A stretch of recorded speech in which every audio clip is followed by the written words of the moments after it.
নমস্কার বন্ধুরা, সবাই কেমন আছেন? আশা করছি সবাই খুব ভালো আছেন। তো আজকে আমি একটা ইউনিক রেসিপি নিয়ে এসেছি, যেটা হয়তো এর আগে আপনারা ইউটিউবে কোনোদিনও দেখেননি বা কোনোদিনও খানওনি। আজকে এই রেসিপিটা একটা নতুনত্ব রেসিপি। এই রেসিপিটার জন্য লাগছে আমার, এখানে আমি নিয়েছি ছোলার ডাল আর নিয়েছি বনলেস চিকেন। যে চিকেনগুলো আমি একদম ছোট ছোট করে টুকরো করে নিয়েছি। আর এই ছোলার ডালটাকে আমি প্রথমে প্রেসার কুকারে দিয়ে সিদ্ধ করে নেব। তো আমার ডালটা আমি সিদ্ধ করে নিয়েছি।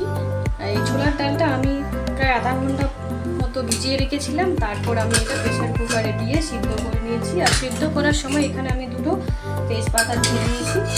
এই সময়ের অভাবের জন্য ওটা দেখানো হয়নি। তো এই দেখুন, ছোলার ডালটা আমার সিদ্ধ হয়ে গেছে। তো এই দেখুন, এরকমভাবে সিদ্ধ করতে হবে যাতে একদম গলেও না যায়।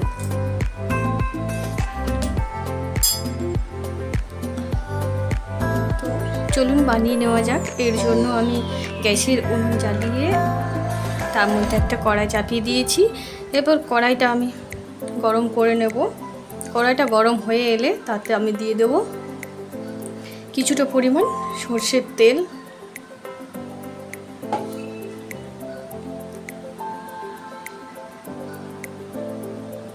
তেলটা গরম হয়ে এলে আমি এখানে ফোড়ন দিয়ে দেবো গোটা গরম মশলা আর একটা তেজপাতা।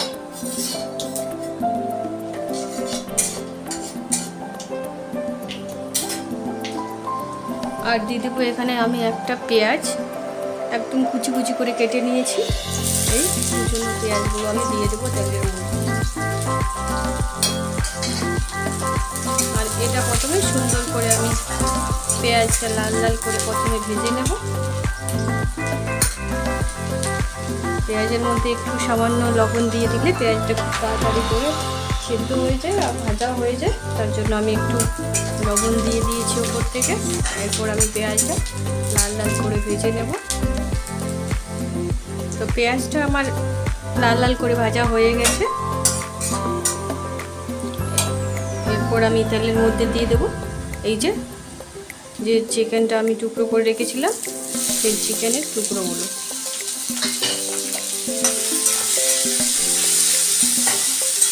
এই চিকেনের টুকরোগুলোকে আমি প্রথমে একটু ভালো করে ভেজে নেব।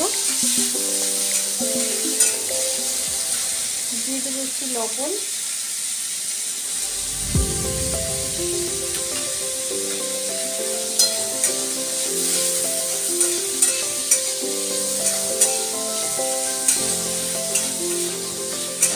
চিকেনের টুকরোগুলো কিছু সময় ধরে একটু ভেজে নেব শক্ত শক্ত করে। চিকেন ভাজার সময় মাঝে মধ্যে প্রায় আমাদের চিকেন থেকে তো জল বেরিয়েই আসে। তো এই দেখুন, চিকেন থেকে জল বেরিয়ে এসছে। এই জলটা প্রথমে আমি শুকনো করে নেব, তাহলে চিকেনগুলো ভাজা হবে।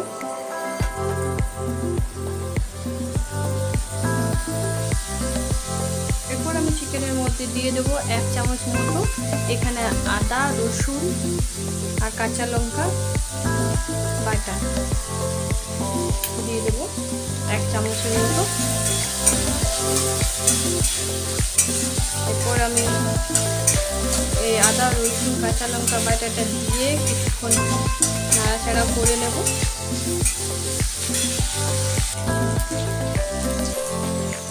কিছুক্ষণ আমি চিকেনটা ভালো করে কষিয়ে নিয়েছি। এরপর আমি চিকেনের মধ্যে দিয়ে দেব হলুদ গুঁড়ো, কাশ্মীরি লঙ্কার গুঁড়ো, ধনের গুঁড়ো,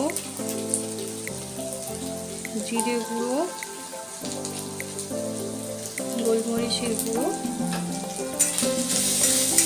এই গুঁড়ো মশলাগুলো দিয়ে আমি এটা আবারও কিছুক্ষণ ভালো করে কষিয়ে নেব। এখানে আমি দিয়ে দেবো সামান্য একটু জল।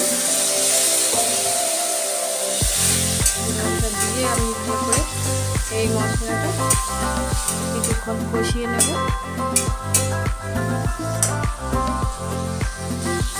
মশলাটা কষানো হয়ে গেছে আমার।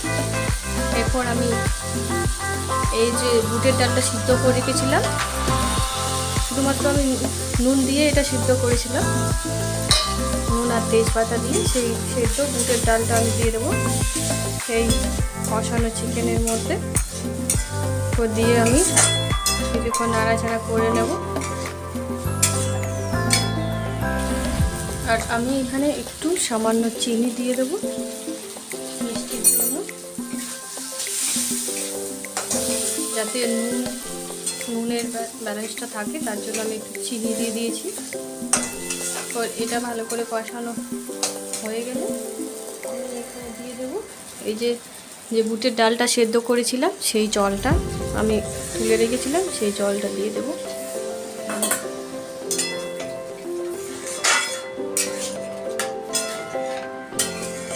জলটা দিয়ে আমি ভালো করে নাড়াচাড়া করে এটা কিছুক্ষণ ভালো করে ফুটিয়ে নেব। এরপর আমি দিয়ে দেবো উপর থেকে 2টো কাঁচা লঙ্কা,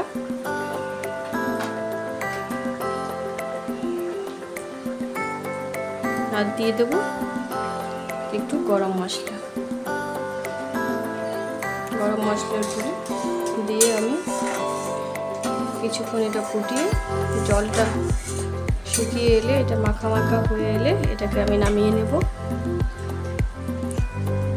এটা আমার হয়ে গেছে মাখা মাখা। এরপর আমি গ্যাসের উনুনটা বন্ধ করে এটা নামিয়ে নেব। তো আমাদের রেডি আমিষ ছোলার ডাল চিকেন দিয়ে। এটা আপনারা গরম গরম রুটি পরোটার সাথে পরিবেশন করতে পারেন। এটা খেতে কিন্তু দারুণ স্বাদের হয়েছিল। একবার আপনারা অবশ্যই ট্রাই করে দেখবেন এই রেসিপিটা, সবাই আপনাদের প্রশংসা করবে। আর একবার যদি বানিয়ে রাখেন আপনারা বারবার এই রেসিপিটা বানাবেন। মাঝে মধ্যে এইরকম একটু ইউনিক রেসিপি বানানো যায় বাড়িতে সবার জন্য।